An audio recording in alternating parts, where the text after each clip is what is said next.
Hey everybody, this is Eric from GameShampoo.com. Today is Sunday, October 27th, 2013, and I've already done this video once and I accidentally deleted it, so hopefully that doesn't happen again. It's been a busy week and it is going to just get busier and busier. We are T-minus like 2.5 weeks out from the launch of the PS4. Next generation is almost here, and then the Xbox One is going to be coming just a week after that on November 22nd.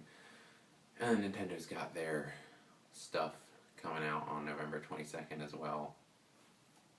Just a ton of stuff. It's going to be a really busy time, and I think the launch of Batman Arkham Origins on PS3, Xbox 360, Wii U, and PC on Friday kind of marks the start of this big deluge of stuff. I mean, Arkham Origins is kind of the last current gen exclusive thing that we've got going on this holiday season, up until really throughout the year, I guess. I guess now that South Park is coming out in December, the next big thing for current gen stuff is going to be South Park, and then Final Fantasy 13, 3, Lightning Returns, whatever, and Dark Souls 2 are kind of going to be maybe the swan songs of current gen exclusive stuff, and then we move into a lot of cross-gen stuff like The Evil Within and Titanfall and all that good stuff. It's all coming in really hot, and it's all going to be really hectic, so it's going to be pretty important to stay up to date with all the news and all the happenings of next gen, and how the current gen stuff is going to maybe transfer over to the next gen. So let's get started.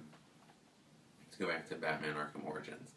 This is arguably the biggest current gen release, the last like huge current gen release anyway, I should say.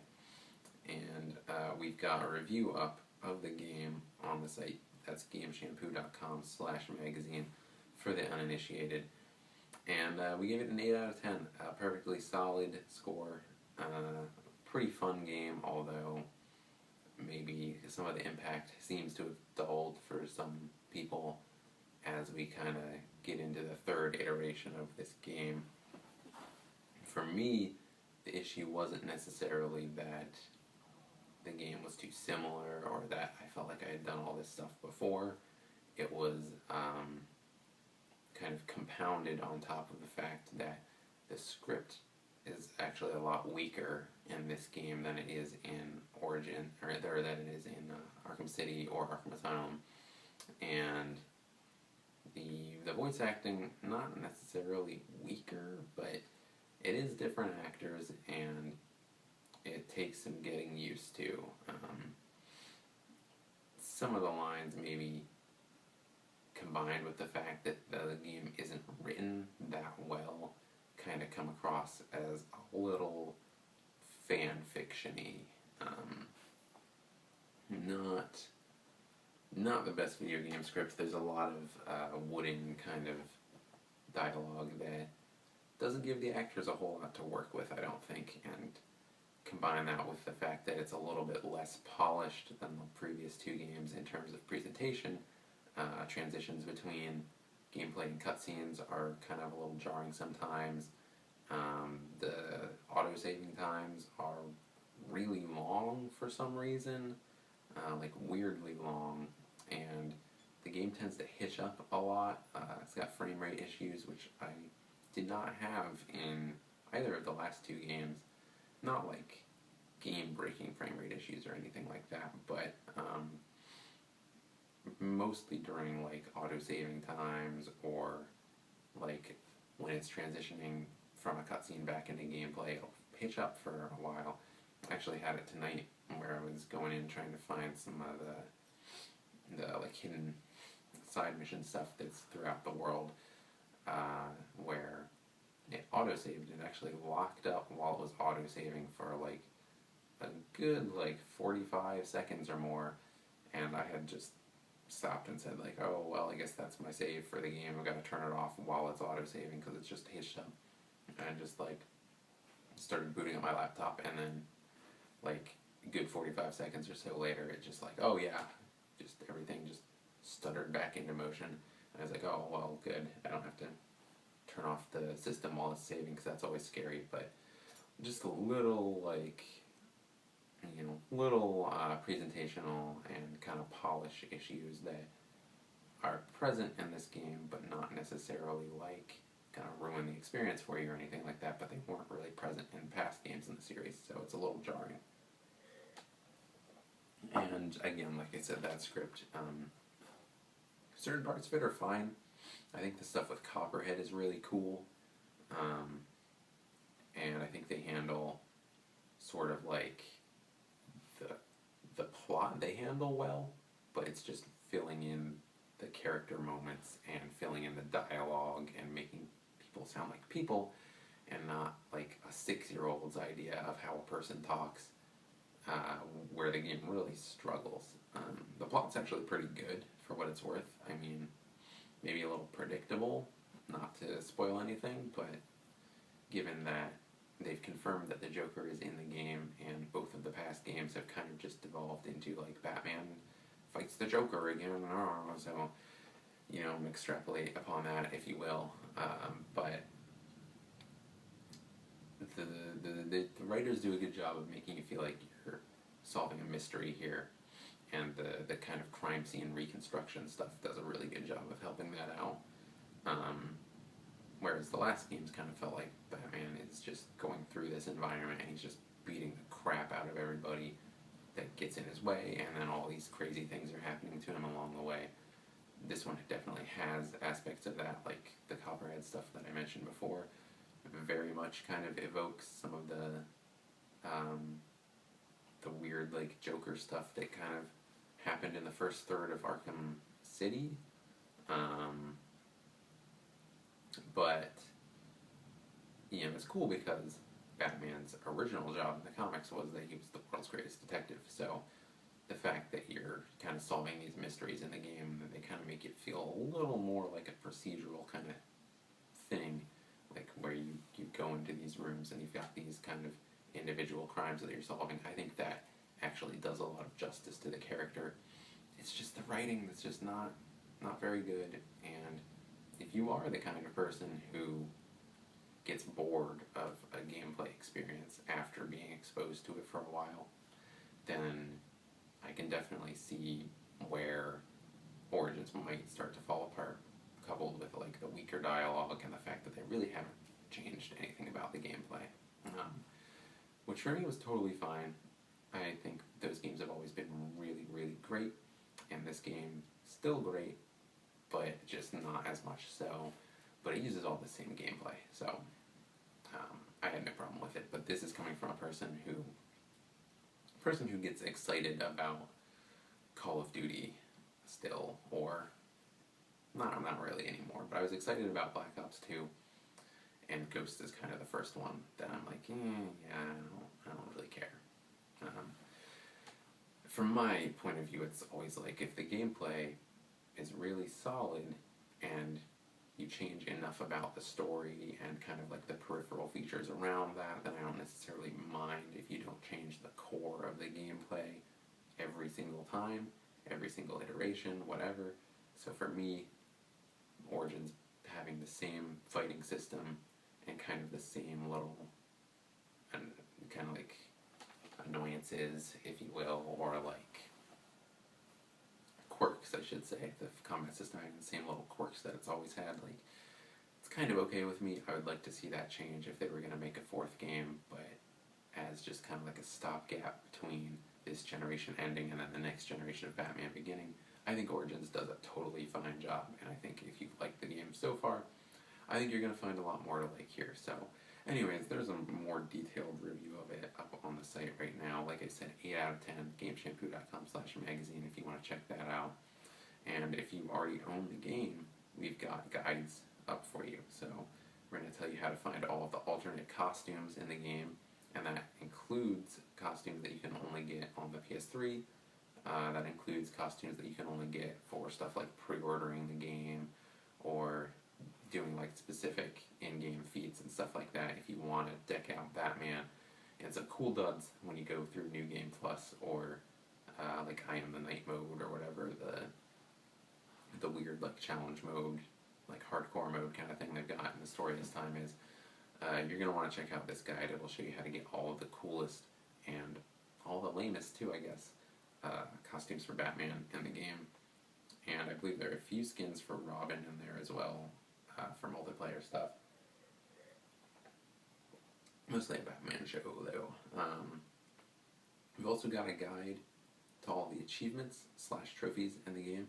So if you want to, that completionist attitude kind of tends to come out while you're playing a Batman game because they do a really good job of tying in all those side missions and all those like side activities with like, each mission is like a specific enemy that you're fighting against. So if you want to be a completionist with this game, which I couldn't really blame you for, we've got a guide to get all the achievements, max out that full 1,000 points, get the most out of the game. You might as well if you're going to get it.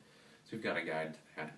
And if you haven't bought the game yet and you're still kind of on the fence, we've also got a massive 17-minute gameplay trailer up, narrated by some of the developers. It shows off the section where Batman has to break into the Gotham City Police Department, and he's looking for intel inside. You get some new gadgets along the way, and you get some new interrogation scenes and stuff like that with a dude who Batman kind of like famously at this point, because he does it in like all the trailers, he like drops this dude off a building in the beginning of the game, and then you go back and meet up with that guy again in the Gotham Police Department, kind of see how that all unfolds. And there's a lot of combat, there's a lot of stealth, and there's just kind of like a good little slice of the gameplay, although they don't show off much of the open world stuff. It's actually a really good kind of showcase for some of the complaints that I have about the game, because you'll see in this gameplay demo how some of the dialogue is a little wooden, and some of it's like, I should use X gadget here in order to cross X obstacle. Like, yeah, I can figure that out. It's all a little stiff and a little expositional, a little too constructory. It just doesn't sound like something that somebody would say. And then you can also kind of get a glimpse of the combat and see maybe if this is for you or not, because you'll see a new gadget that Batman gets, but then you'll also see how the core of that combat is exactly the same as it's always been. So if you're on the fence a little bit, I would actually recommend checking out that 17-minute gameplay demo. It shows off a pretty decent amount of stuff, and you'll see like the game is still really gorgeous and really, kind of atmospheric, although a little bit less so than usual, it seems, kind of because of the bad dialogue and stuff like that. But it's a good watch if you're on the fence about buying Batman. And ultimately, 8 out of 10, I would still recommend it, especially if you're a Batman fan. So, that's Batman. Let's get into some of the rest of the news from the last week before we start talking about all the deluge of stuff that's coming next week. GTA Online's cash stimulus has been delayed indefinitely. Originally, Rockstar Games promised people who played GTA Online in early October, when it was all super busted, that they would give them $500,000 of in-game cash, split into 2 payments, $250K each. The first one was supposed to come last week, but obviously, if you've been paying attention to this, it didn't. And then the next one was supposed to come sometime in November. Presumably now they'll both come November or later. Rockstar hasn't really said, with the issue still being that, the game is busted. The game was busted back then, and by way of apology, they wanted to give you money, but they're afraid to give you in-game money now because the game is so busted still that the save systems and stuff are still acting up for some people, and they're worried that if you sign in, you get your money, goes into your account, you don't spend it on anything, or maybe you do spend it, and then you come in next time and all your stuff is gone, it's been deleted. So they still haven't hashed out the bugs enough to even begin apologizing for the bugs, which is maybe a little pathetic or funny, depending on how you look at it. But it's a bummer if you're really into GTA Online. They've already put out an update and pushed it through that will prepare your bank account to be able to accept money from Rockstar. And they've also curbed the amount of rewards that you get from in-game multiplayer missions, which was essentially all for this one big stimulus package that they were going to be putting out. They didn't want the economy to get totally busted, but now what you got is you don't get as much money as you would. I think it's about half the money for certain heists that you usually would, and you're also not getting this extra money, and who knows when it's going to come. So it's a little bit of a mess right now, but just know that the $500K deposit has been delayed. They're still planning on putting it out eventually, but they're just waiting for the right time. I mentioned the achievements guide for Batman, but I neglected to mention that we also have one up for Assassin's Creed 4 Black Flag that lists all the in-game achievements and trophies and the point values of the achievements. So if you're anticipating getting into that open world instead of the Batman one, then check it out. It's going to be one of the biggest next-gen launch games, so if you're kind of hedging your bets waiting for PS4 or Xbox One, those achievements should be the same. The trophies should be the same. They might add in some communal stuff. I don't know, we'll have to see once those systems come out. But for now, this list applies to both current-gen and next-gen consoles. So check it out if you want to kind of get a little bit of a preview of what you're going to be doing in AC4 next week.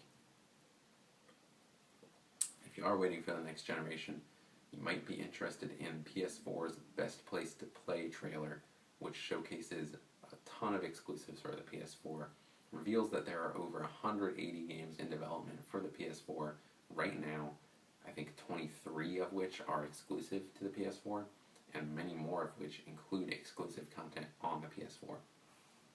So, this trailer shows off Infamous, it shows off Knack, Drive Club, Killzone. Those are all high-profile titles for the PS4.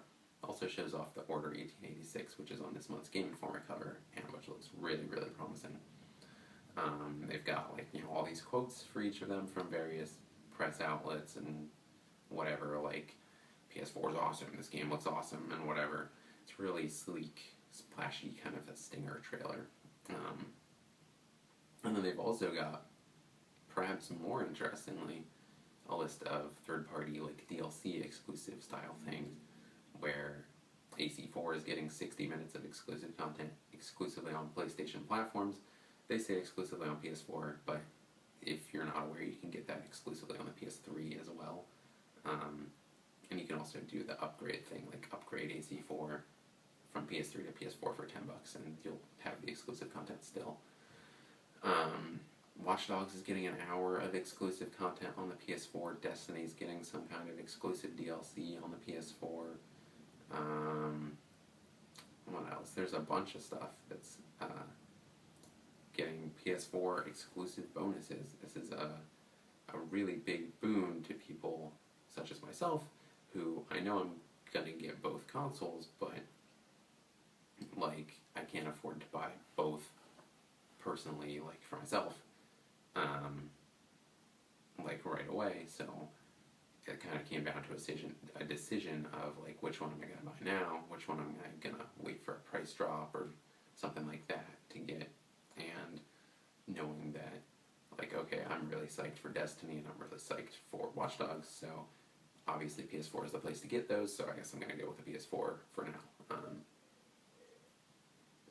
think it's a smart move on Sony's part, and they do a good job of showcasing all that stuff in this trailer, showcasing why you'd want to get a PS4. So if you're still on the fence, it's a good thing to check out.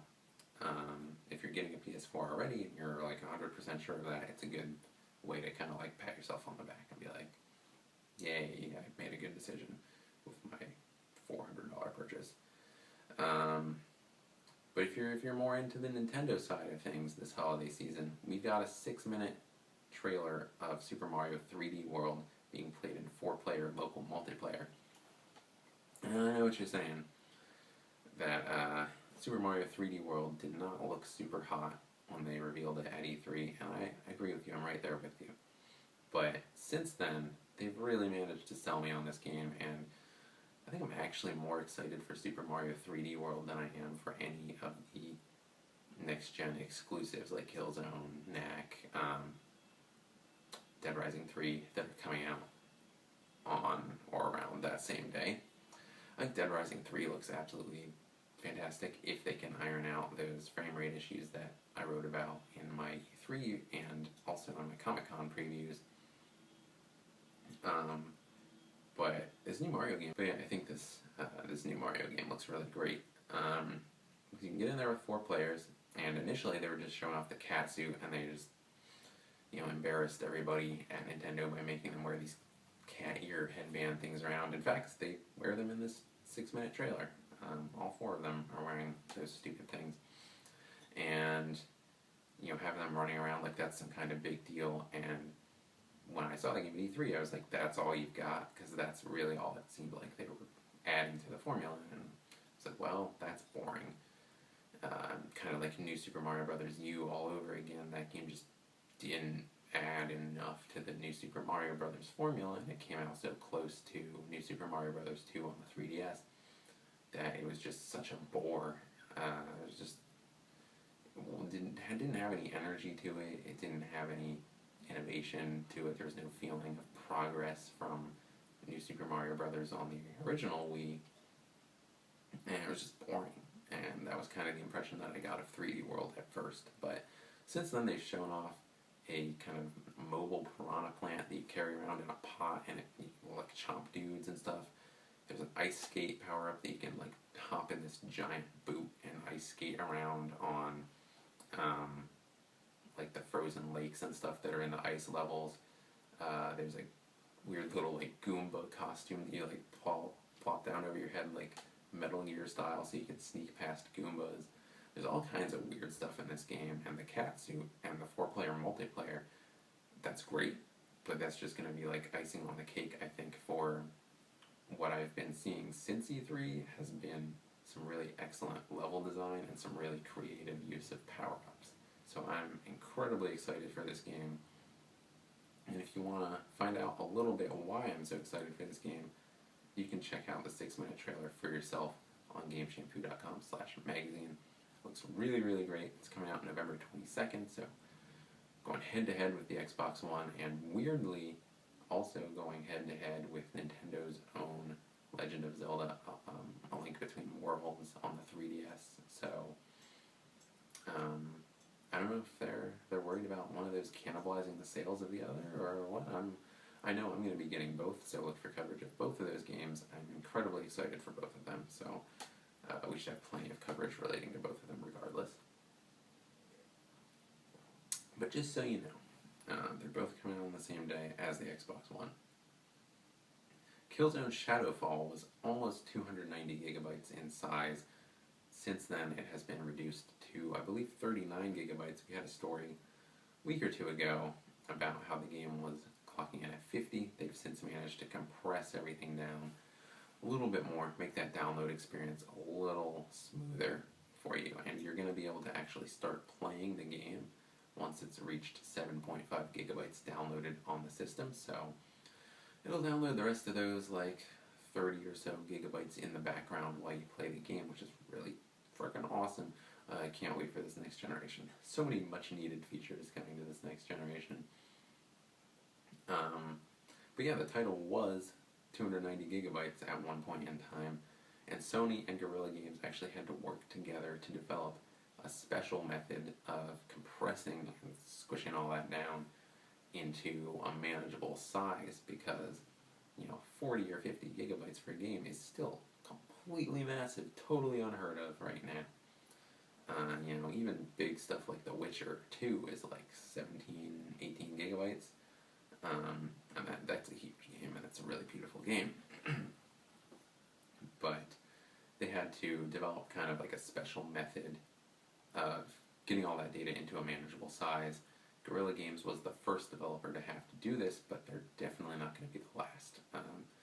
They're predicting that a lot of PS4 titles in the future are going to have to use similar methods, just because these games are getting so massive. There's so much stuff going into them, and they're such beautiful games.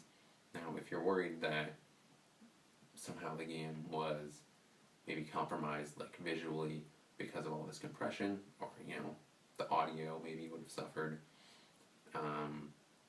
Now, what I played at E3 was not a final version, but I saw the game twice at E3, got my hands on it once, seen the game sparsely since then, and it's been absolutely beautiful, and it sounds great, it looks great, so I don't think you have to worry about, artifacting or anything like that in the game. These guys certainly seem to know what they're doing. The frame rate seems totally stable to me. What I'm hearing is that it should be like locked in at a solid 30, or maybe 40. I know NAC is supposed to be running at like a fluctuating frame rate between 40 and 60. So you're still not going to be getting perfect 60 frames per second on some of these next-gen games. I think Battlefield 4 is supposed to be 60 consistently, and Call of Duty that's always their big thing. So, but the frame rates are solid. The games look great. You don't have to worry about that. It's just that it was going to be totally huge at one point, and that's just mind blowing that there's that much stuff in that one game. If you're more interested in Microsoft, the Xbox One manual was leaked last week. Mostly it's just setup stuff, standard plug it into your TV with your HDMI cable kind of thing, and how to plug in your cable box to the system so that you can get cable TV through the Xbox One, that kind of thing. But one interesting tidbit relating to the Kinect came out of all this. The original Kinect required 1.8 meters or 6 feet between the Kinect and you in order for it to reliably pick up your body. I know that I kind of cheated it by sticking it up on a bed in my dorm and then standing completely freaking out over there, guys. I'm standing up completely up against the wall and then kind of cheated it, but even that was really unreliable. Couldn't really pick up my legs that well, which kind of screwed me over in Rise of Nightmares, which is a totally hilarious game, by the way, if you have a Kinect and you're not doing much with it. It's so stupid. But 6 feet was the original Kinect.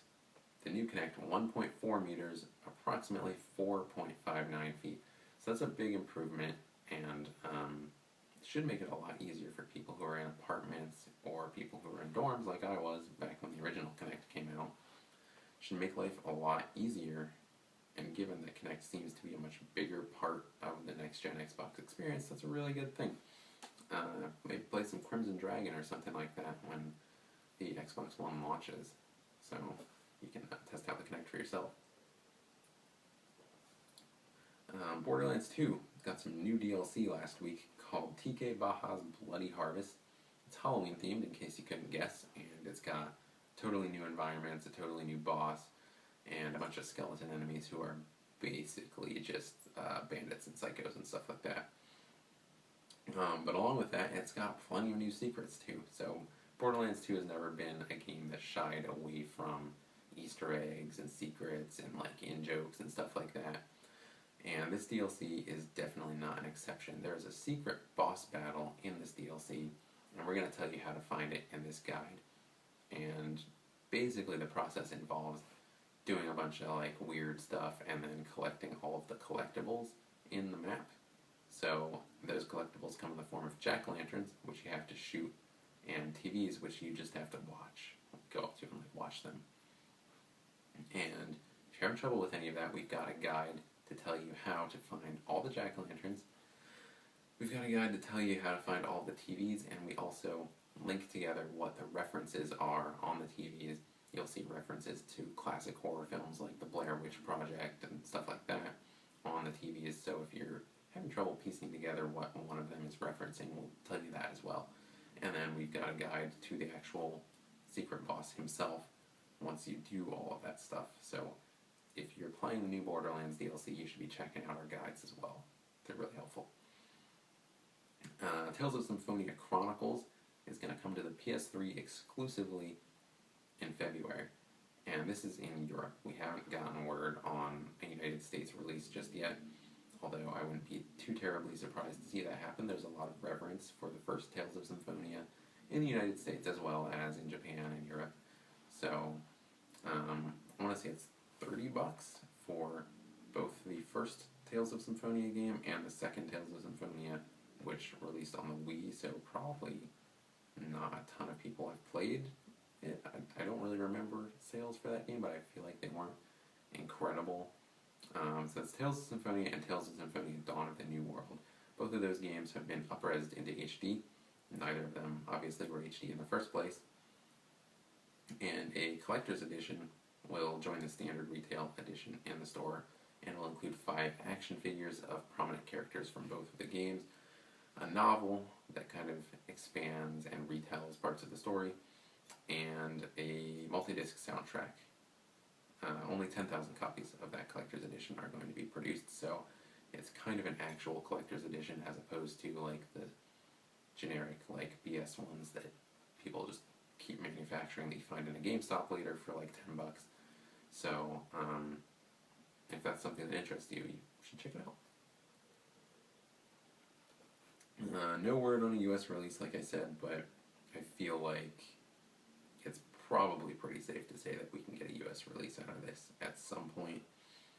I think it kind of maybe depends on the reaction in Europe and whether or not Namco Bandai thinks that a PS3 exclusive release can really do the kind of numbers that they need to see out of a game in the face of stuff like Dark Souls 2 releasing on current gen, and then like stuff like Titanfall and Infamous releasing on next gen. It's going to be a busy year next year.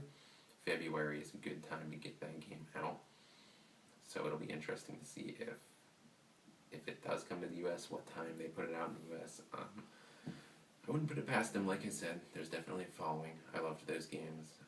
Well, the first one, I never played the second one. But they're definitely revered, so. Titanfall, speaking of that game, is coming on March 11th, 2014, officially. There's going to be a $250 collector's edition, yeah, you heard that right, which is coming to the Xbox One, the PC, and the Xbox 360 as well. The collector's edition includes an 18-inch handcrafted Titan statue with a diorama and a battery-powered LED lighting, a full-size art book containing more than 190 pages of concept art, exclusive full-size schematics of a Titan, and of course a copy of the game. Both of those versions will release on the 11th and on the 13th in Europe. So, celebrate that if you are a Microsoft user, but if you're a PlayStation fan, there's no need to despair, because Titanfall is probably going to come to the PS4. We've got that story as well on the site.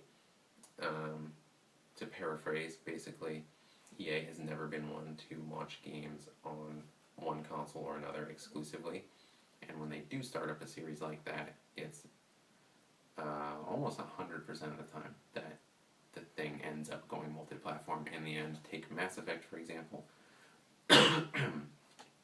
Excuse me. But yeah, take Mass Effect, for example. The original game was Microsoft exclusive, published by Microsoft.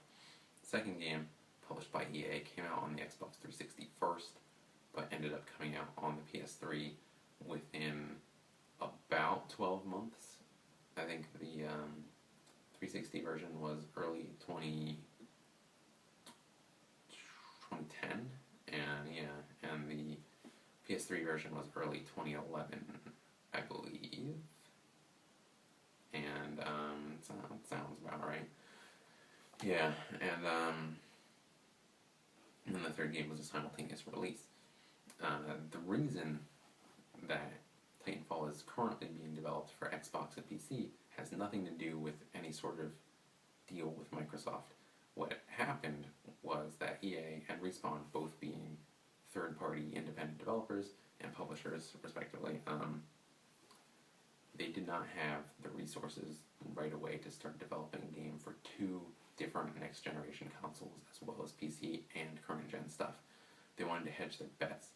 So what they did was they looked at where are the kind of games that we develop selling right now, and essentially they looked at Call of Duty sales, Modern Warfare, Black Ops, that stuff. It all sells better on the Xbox.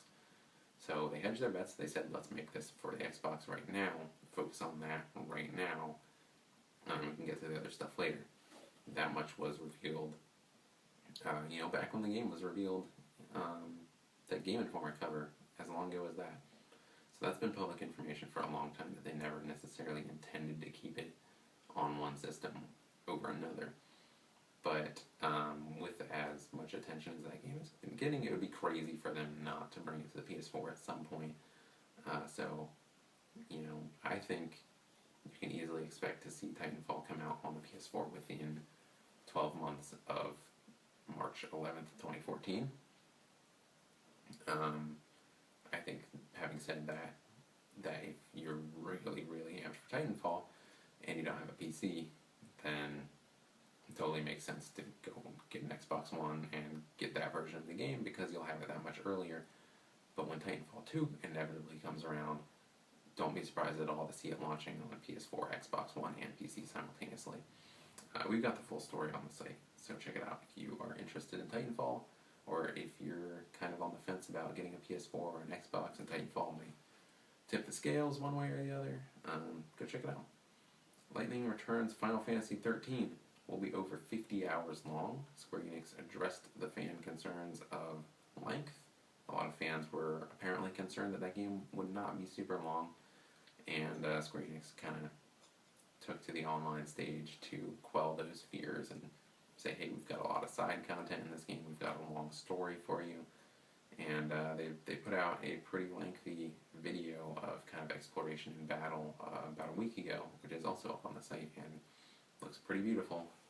Looks like Final Fantasy, so if that's what you're into, I don't think you'll be disappointed with that game. We have an E3 preview of kind of like an early build of that game up on the site. If you search for Lightning Returns Final Fantasy XIII, E3 should pop up. And we're going to have coverage of that game in February when it releases.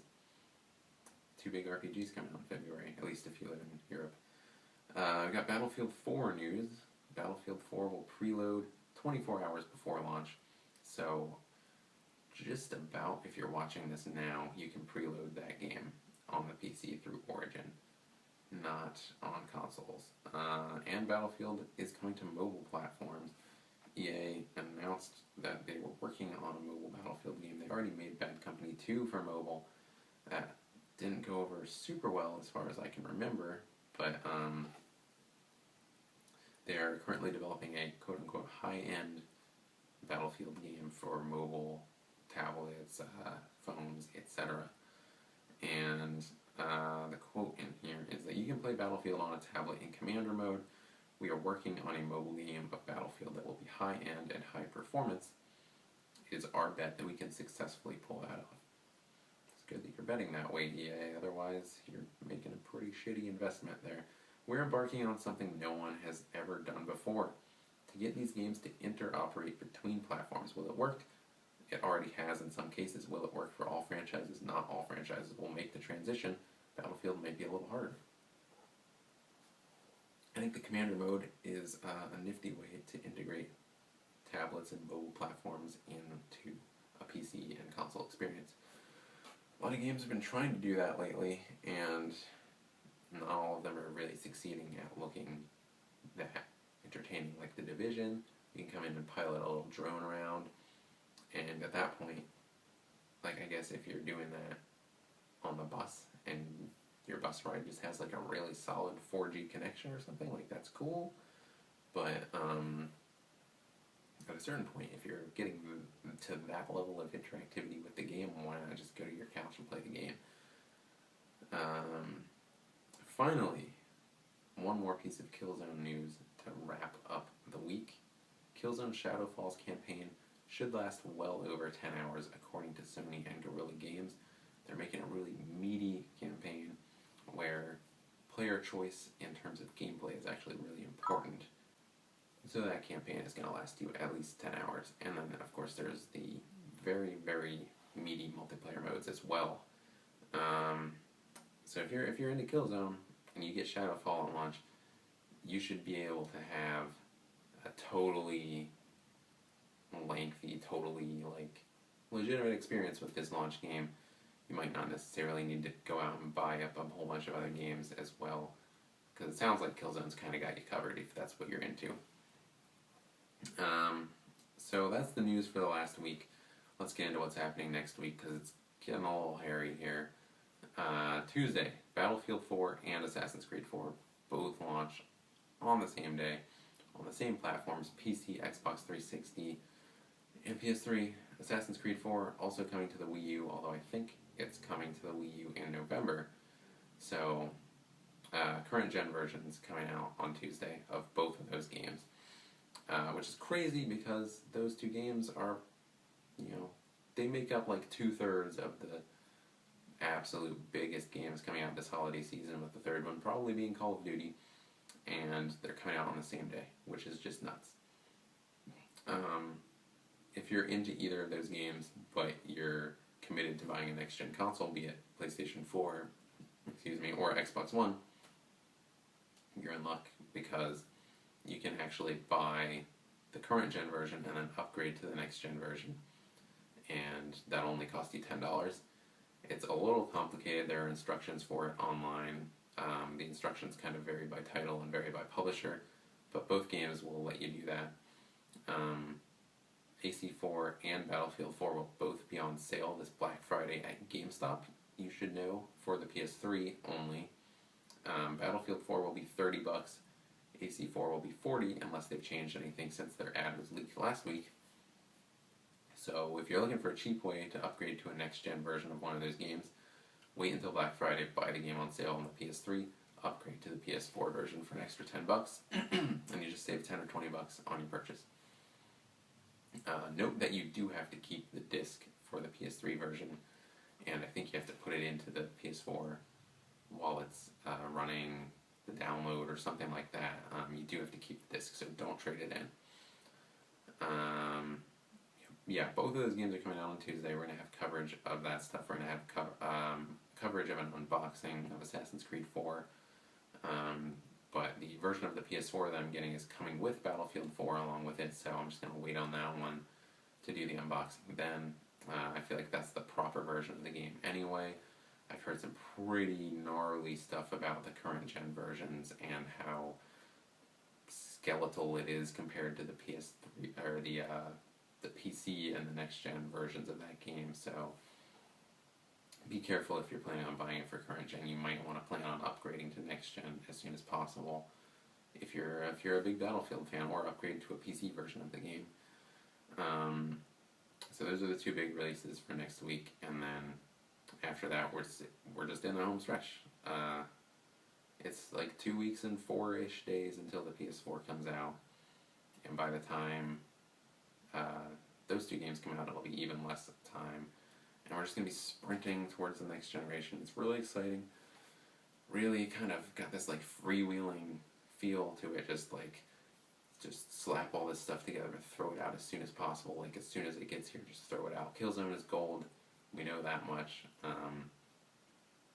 PS4s and Xbox Ones are getting shipped to stores right now. There are PS4 controllers in stores now. You can go to a GameStop yourself right now, or various other stores. Amazon is actually shipping me one, I think a little early. So you can get those from a variety of sources and kind of get your hands on it for yourself and just feel how much vastly superior that thing is to a DualShock 3. I really can't even begin to say. It's obviously I haven't used it a ton, but it seems like a really, really solid controller. So that's the weeks ahead. PS4, Xbox One, Mario and Zelda, lots of big stuff. So stay tuned. We're going to have all your news at GameShampoo.com/magazine.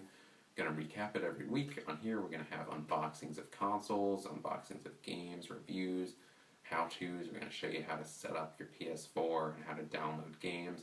We're going to show you how to make that transition from current gen to next gen if you're having some troubles with maybe upgrading, let's say, Assassin's Creed from the PS3 to the PS4 version, or you're having trouble upgrading the Call of Duty current gen version to the Call of Duty next gen version. We're going to show you a tutorial for exactly how to do that. We're going to have a ton of stuff in the coming weeks, so be sure to stay tuned. Thanks for watching. Like, and subscribe for more videos, and I'll see you next time.